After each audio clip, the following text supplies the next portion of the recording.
First of all, thank you very much for the HP folks for inviting me to talk on this webinar about data science.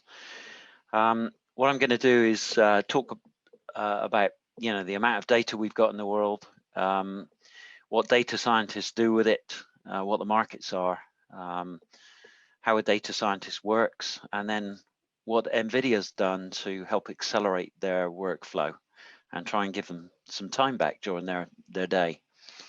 And then Jesper is going to talk about the products specific to data science that our two companies have worked on together.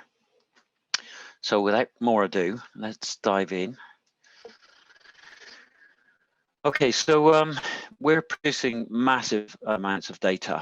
I think there was something on the TV just yesterday that it talked about GlaxoSmithKline, big pharmaceutical company. And they said they're producing more data every quarter now than they produced in the first 300 years of their company. And that's not unusual. You hear that everywhere. And you can see from this slide that we're producing massive amounts of data. And so we need to figure out where that data lies. It's in databases. You can see, from this slide that there are many databases, and some of them are in memory. So, some of them use GPUs, some of them are CPU based. Data can be in spreadsheets. It can be on a piece of paper. Archives, CDs. I've got mountains of CDs behind me where I've got data on them. But the point is, what do we do with all of this data that we're creating? How can we make it useful? How can we monetize it?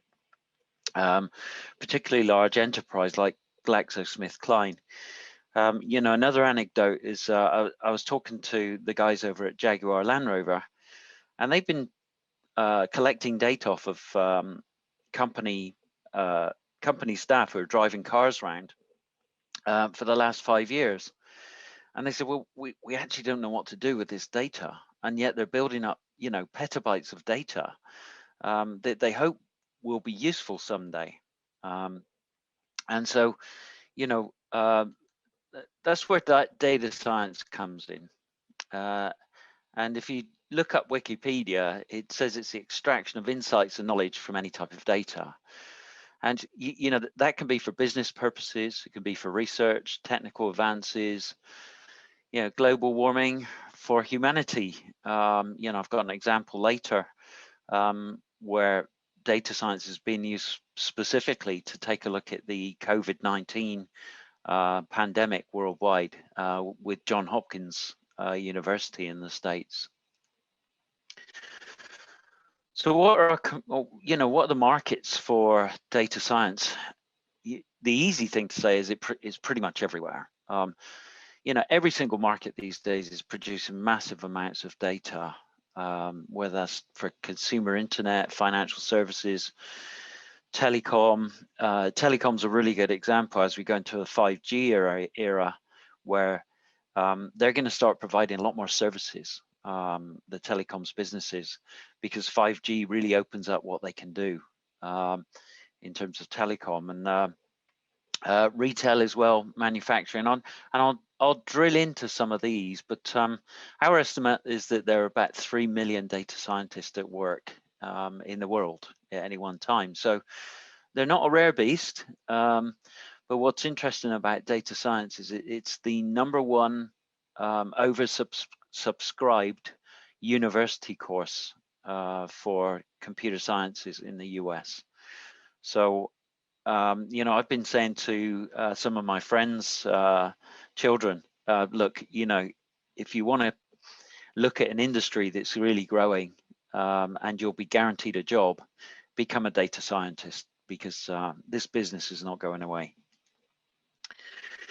If we take a look at finance, anti-money laundering, fraud. When we get a call from American Express or a bank saying, hey, I once had a call. I was actually in New York City visiting my sister, and And I had a call from American Express, and they said, "Are you in London, New York, and Montreal all at the same time?" And we found out that a restaurant I'd used the night before had actually sold all of my credit card details on, and their analytics picked it up immediately. So in finance, you can read all of these things for yourself. Credit scoring, customer call routing. There are many applications for data science. Finance lives on massive amounts of data. And then in manufacturing, a friend of mine picked up his brand new F-Pace Land Rover, and the front assembly was actually on it a funny angle, and he took 8 weeks to get that fixed as it came off the production line. And you can use data science techniques and AI techniques to actually monitor production lines and look for defects. And you can do, fault classification. You could do an, anomaly detection, as that would be the case, where you detect that that Land Rover has not been built properly, and you put that back onto, the production line to get fixed properly before it ever reaches the customer. Also, in manufacturing, demand forecasting, most of these guys do, just in time inventory. And so it's really important that, you've got the right parts in the right area in order to build the car, etc. But also predicting failure as well, fault analysis. I think it was GE aircraft engines who did a study, and they now use data science to detect when they think the fan blades on a big jet engine are going to be due for servicing. And they do that off of all kinds of sensor data that they receive. So in healthcare, there are multiple things going on with data science. You can imagine the amount of data that that healthcare throws up, all the way from drug discovery, identifying drug molecules, care at home, care in the hospital, what we call precision medicine. So in the future, hopefully all of us will get medicine and healthcare that's tailored specific personally to us. That's the kind of the idea as we go forward, and in order to do that, the healthcare providers are going to need to go through all of the data that is input for us, and then also measure that against many other patients' data, anonymously, obviously, but and look for similar patterns and similar issues, so that they can target the treatment specifically for us. The other thing is no-shows. I think the UK NHS would be something like 20% more efficient if we could predict patient no-shows a lot better. And we could also bring down emergency room wait times and volume as well. So in healthcare, there are an awful lot of data scientists working through different types of data. This is the example I talked about, Johns Hopkins University Worldwide Analysis of COVID-19. If you haven't been on this website, it's really interesting. Just put Johns Hopkins COVID into your Google, and you can drill down and look at individual numbers for countries, and number of deaths, number of recoveries of people. So this is data science at work in front of our eyes, and being able to sift through that amount of data and be able to visualize it is really cool. And I know HP are working with a company called OmniSci to do a lot of visualization as well, and those guys do some really interesting work. In the retail space, this is very interesting. Supply chain. NVIDIA did a big project with Walmart in the US. Imagine you've got 3,000 stores, and you're trying to figure out if you send sun cream to Florida and umbrellas to Philadelphia because of the weather patterns, or if you've got a reverse weather pattern, you send sun cream to Philadelphia and umbrellas to Florida. So, Walmart basically paid for the whole of their data science setup in a matter of months. They saved millions and millions of dollars, and that's a key thing here, is that we're talking about very large savings for big corporations when we talk about data science. And you can read all of these others, even like truck routing and online delivery. You can actually use data science to actually make far better predictions of which truck should be routed where. So let's take a look at our data scientists and break down what that person looks like, because we all need to know where we're going to go find these people. So quite often they combine maths and statistics. They will be software engineers. They've done coding. They've been in research organizations, or they'll be algorithm specialists. And they solve problems with data. They manipulate data. They explore data. That's what these guys, their lives revolve around data and lots of it. So as I said, they'll have degrees and PhDs in computer science, maths, programming, economics, but not necessarily always. Some of them are just experienced in their industry, and they've moved into a kind of data science role because of their experience. As you can imagine, if you've got millions of lines of data entries on a database, you need access to high performance compute platforms in order to be able to work through that data. The other thing, it's very iterative. So these guys will be training machine learning models, and they'll experiment with, the example I gave you, umbrellas and sun cream. And they'll experiment with data until they get a model that actually decides it's based on the weather pattern. It does need to send sun cream to Philadelphia instead of Florida. And that's a very iterative thing, which is great for us, because a lot of these guys start off doing their data science work in the cloud, and the operational expenses soon mushroom because of this iterative workflow. The other thing to look out for is that these guys are not generally part of IT. They're part of the business somewhere. And, as I said, companies are looking to save millions of dollars and get massive insights into what's happening by studying their data. So they're generally part of a business, and they will always have access to an awful lot of the company data. They create their own software stacks. They will quite often start off with bare metal, and then they'll build up generally Linux-based systems. And on top of the Linux, there's a lot of freeware out there, and they'll have other software that they pay for. And sometimes they'll take anywhere between 3 and 6 months to put their software stack together in order to do that. And the most important piece here, is, I think, is that they can spend over 80% of their time manipulating data. So remember what we talked about. We said we got, multiple different databases. We've got Excel spreadsheets. We've got CDs with data on them. We've got pieces of paper. All of that data, in order to train a machine learning model, needs to be in the right format to put it through basically the meat grinder. And come out with insights from that data on the other side. And an awful lot of their time is spent manipulating that data.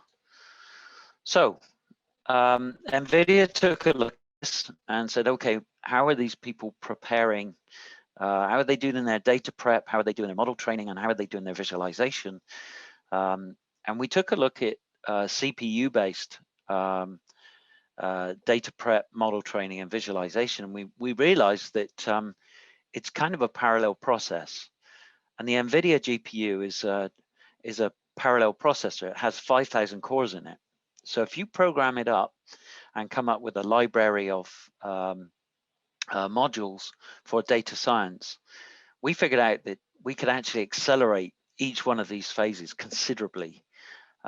So what we have is CUDA is our programming language for the GPU, and we came up with different modules. So the data prep module that we came up with is, we call it cuDF.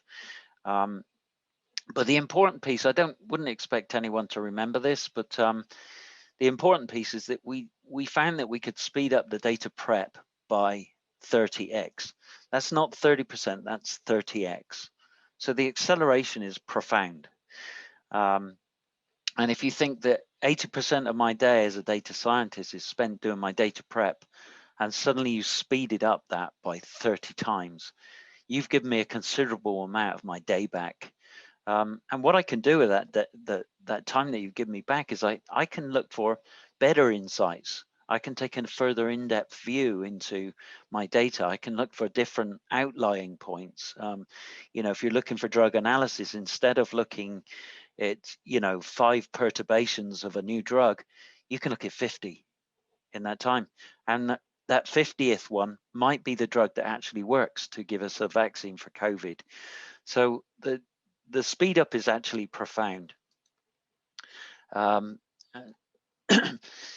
For model training, there's something called XGBoost, which is very commonly used by data scientists, but there are other model training and machine learning algorithms. And when we took a look at that, we have a module called cuML within our CUDA programming, and that gives us an 8x speed up of throughput through XGBoost. That's considerable as well. That's not 8%, that's 8 times. And then that example with Johns Hopkins for the COVID-19 analysis, and some of the OmniSci visualizations that you might have seen of data of like aircraft data and taxi data in New York, weather mapping data, even the fires in California. They've managed to map all of the homes that were either burnt or unburnt, and then visualize, and provide really good data for the insurers on that. So we can actually speed up the visualization process by a 10x as well. And all that means is that we've given the data scientists a time machine, effectively.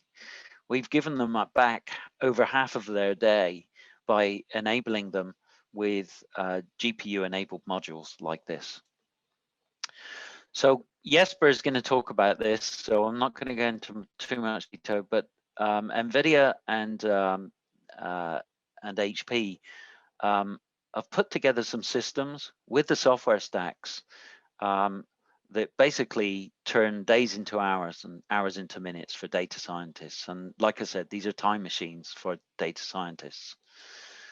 One last note is that if you talk to customers and that they want to get into data science, or if you're a partner of HP and you want some of your staff trained up, we do have what we call a Deep Learning Institute, and there are modules for data science.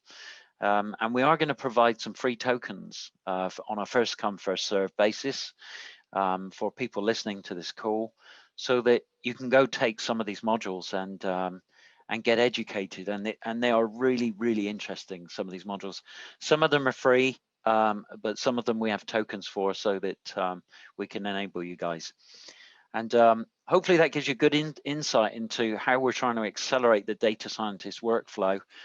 And I'm going to hand over to Jesper, who is going to talk to you a bit more about the products. And thank you very much.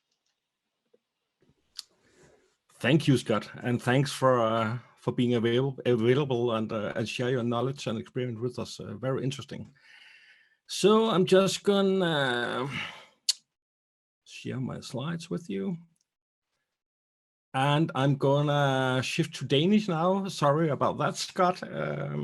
Så igen, velkommen til webinaret her, der handler om data science.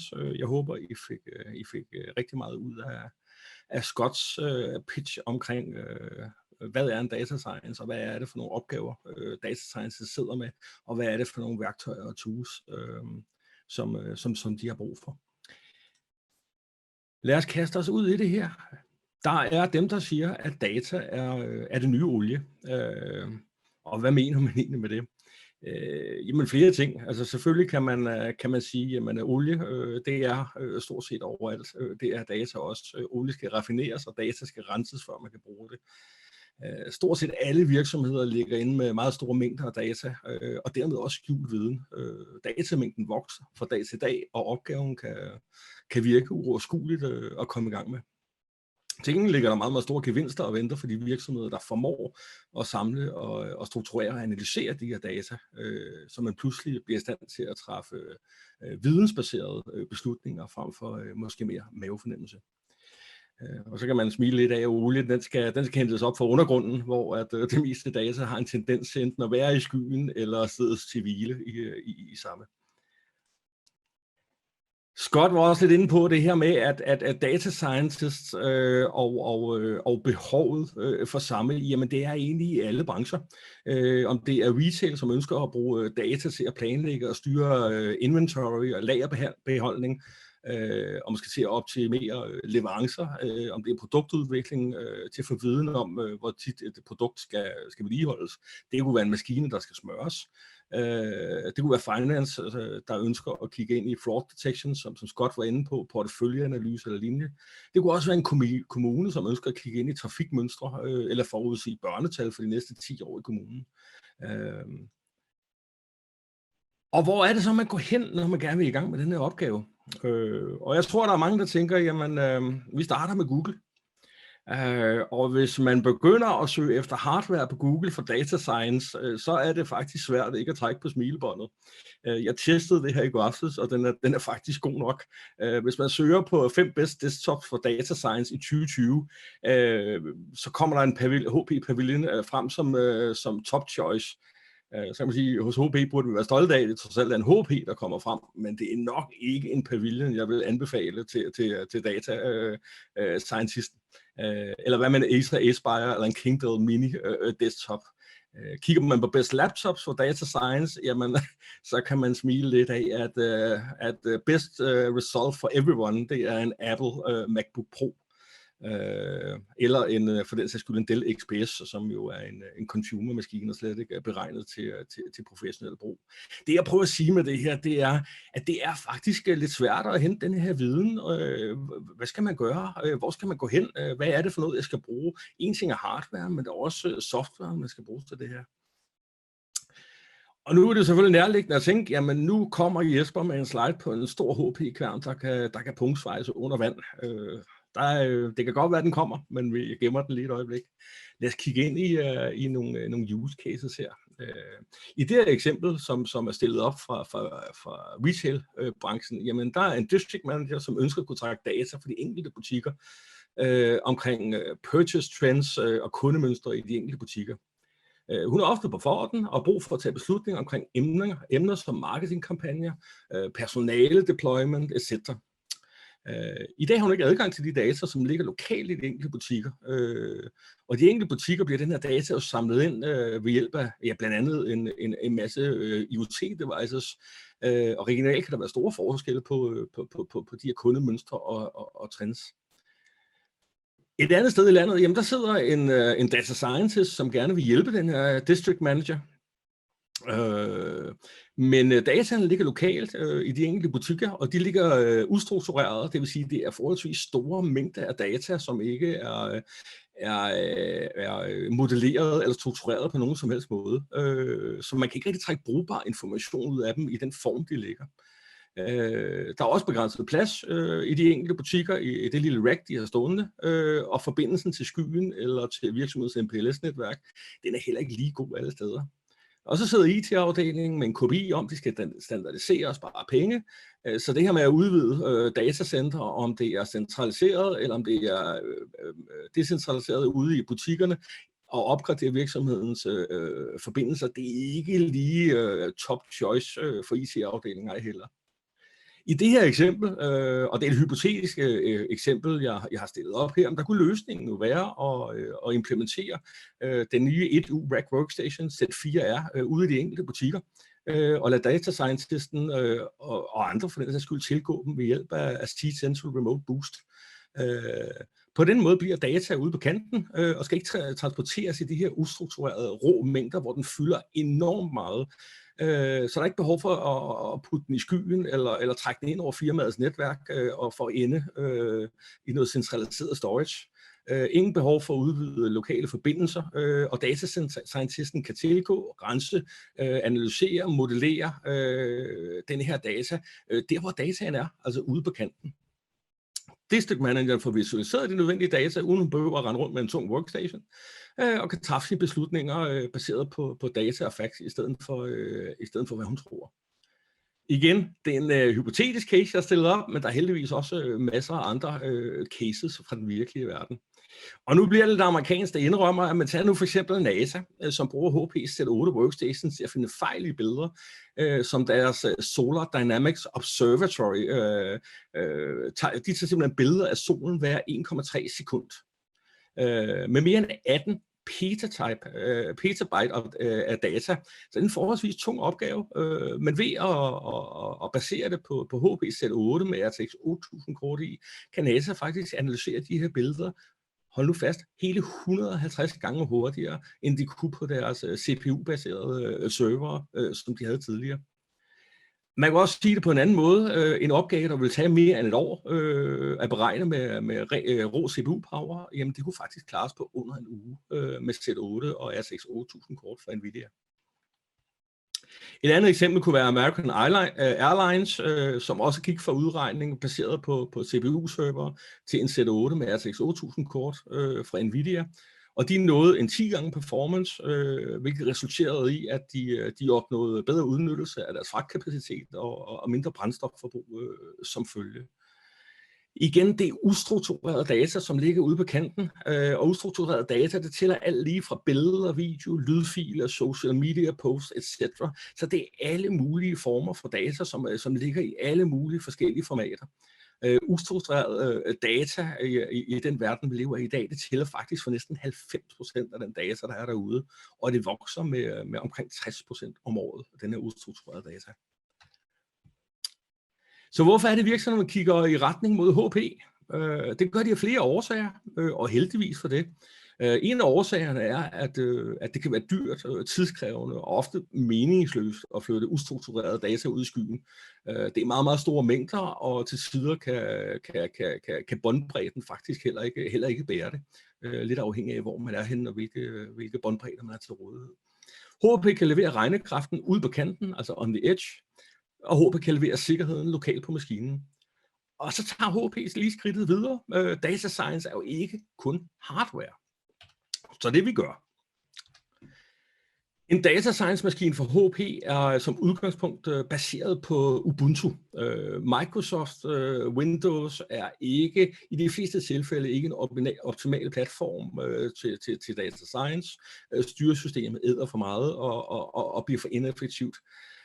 Vi har et meget, meget tæt samarbejde med Ubuntu, hvor blandt andet Canonical tester vores maskiner på kryds og tværs i forhold til at få dem certificeret til optimal funktionalitet og stabilitet.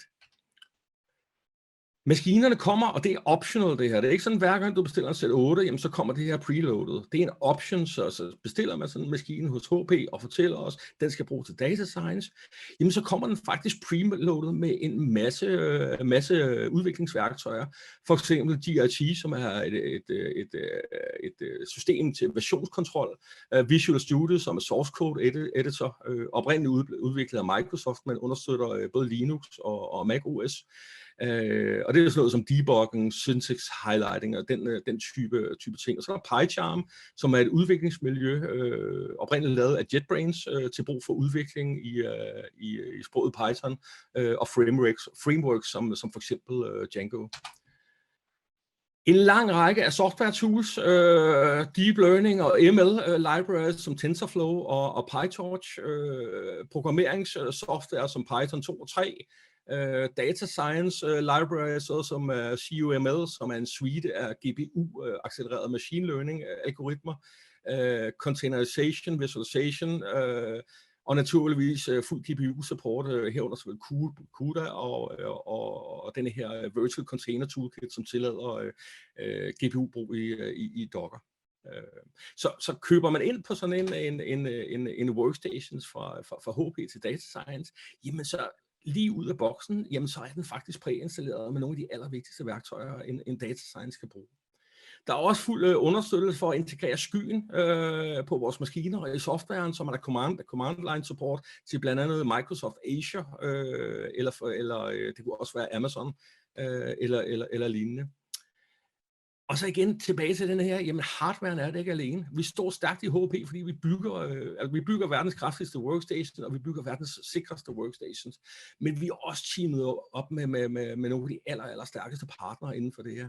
Vi har lige hørt Nvidia, Scott Mernon fra Nvidia, fortælle om deres syn på data scientist og machine learning-rollen.